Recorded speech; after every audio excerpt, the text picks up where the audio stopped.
शिवजयंती विशेष सांज्याची पोळी। त्यासाठी थोड्याशा तुपावर अर्धा कप रवा लाल होईपर्यंत भाजून घ्यायचा।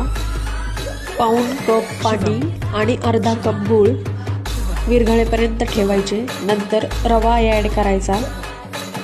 जायफळ आणि वेलची पावडर टाकून मिक्स करायचे। पुरणपोळीला जशी कणिक भिजवतो तशी कणिक भिजवायची।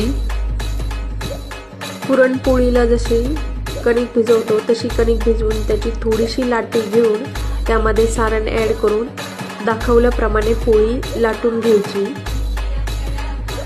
दोन्ही साईडनी लाटून झाल्यानंतर तव्यावर मस्त तूप लावून दोन्ही साईडने अलटून पलटून व्यवस्थित लाल रंग येईपर्यंत भाजून घ्यायची।